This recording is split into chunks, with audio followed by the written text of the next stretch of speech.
However, let's play the other side here. This is Manchester United are lining up Thomas Tuchel as a potential replacement for Erik Ten Hag. Tuchel was of interest to United in the summer as they contemplated replacing Ten Hag, and he is still out of work after leaving Bayern at the end of the season. United admire other candidates who are already attached to other clubs, and the attraction of Tuchel is that he is immediately attainable.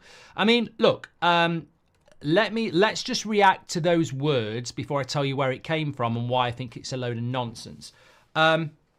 Man United want Thomas Tuchel because he's immediately available, because the ones they really like aren't available till the summer. I just don't think for 1 minute Ineos are going to behave like the Glazers. I just don't think they're going to do that. And that whole story is whipping up this, mayhem in the fan base again about get Tuchel, get Tuchel. And to me, it's just like a spoilt brat throwing their new toy out of the bin and going and buying something else. I mean, the story itself has a massive hole in it. The attraction of Tuchel is that he's available now. The managers they would like won't be available till the summer. I mean, how many more times are we just going to make the mistake of jumping to the next thing? Like, it's very clear that Tuchel wasn't the right guy. Whatever the reason, he wasn't the right guy in May. Was it because he didn't want it? Was it because United didn't want him? Was it because they decided Tuchel was better, Ten Hag was better? I don't care what the reason is. He wasn't the guy in May. So why is he the guy in October? The guy is this guy we've got or another guy. But I don't think it's Tuchel. I think Tuchel is just, he's available, let's try that. There's still a lot of people in this fan base that actually don't want Tuchel, that look at him and go, problematic at Dortmund, problematic at PSG, problematic at Bayern, problematic at Chelsea. Let's bring him into a club that's historically problematic over the last decade. So I don't believe Man United are looking at Thomas Tuchel. But look, what it does is it tips petrol on the fire of the Ten Hag out brigade and gives them something to get behind and whip up a story in the international break.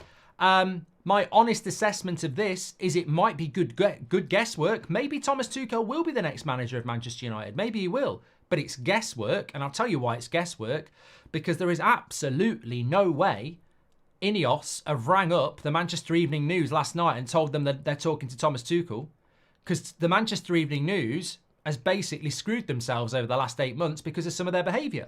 And also, the Manchester Evening News has spent the last 3 months moaning about how the club give exclusives to Ornstein and Romano and nobody else. So I very much doubt last night Ineos went, you know what, let's ring up the Manchester Evening News and tell them that we're talking to Thomas Tuchel. Because as we know, one of the positives around Ineos is they don't leak information about what they're thinking. So it could be guesswork, but if you want me to start telling you, this is happening, I'm telling you now, it's an 80% chance, the source ain't great. If Ornstein comes out and says Manchester United are going to go for Thomas Tuchel in the next few hours, I'd go, I think it's happening. But this is a news show. We will bring you the news, and that probably makes some of you quite happy. But let's not forget who's reporting it. And the only reason you want to believe it is because it's reporting what you want. 9 times out of 10, you're in the live chat taking the piss out of that source. So I don't believe that source. Knowing what the way it is at the club at the moment, there's absolutely no way they're giving the Manchester Evening News an exclusive on the next Man United manager. And also, they haven't made the decision yet. So, yeah, I just don't see it. I don't see it. I think if Ten Hag goes, it'll be Ruud van Nistelrooy, because they will want to go a little bit different than what they were looking at in the summer. But yeah, look, that we're not going to not discuss it. Interestingly, David Ornstein reported last night that paying Ten Hag off will not be a reason not to sack him. So £15 million to sack him is not going to be a reason not to do it. If Ineos want to do it, they will do it, which I think is absolutely correct. I mean, they're trying to make Man United great again. You can't just go, we can't make ourselves great again because of 15 million quid. So I think that's obvious. Tech says, October and November fixtures are easier. Judge Erik Ten Hag then. Oh, look, I woke up this morning. Look, I didn't want to do that video last night. Thank you, everybody who got involved. I did the video last night because the news was coming out that they were probably going to keep Ten Hag. So obviously it's hot news at the moment. So I had to react to it. But I wasn't in a mental state to really give a fair assessment because I was still massively pissed off by the result. Having had a sleep and woken up this morning, I think I know where I am on it. I don't know where you are on it. Let me know. But I'm just going to say this: I trust Ineos to make the right decision. That might make me an idiot. That might make me an idiot. But for my mental health, it's the best thing to do, because I've been really struggling for the last week on just the situation, and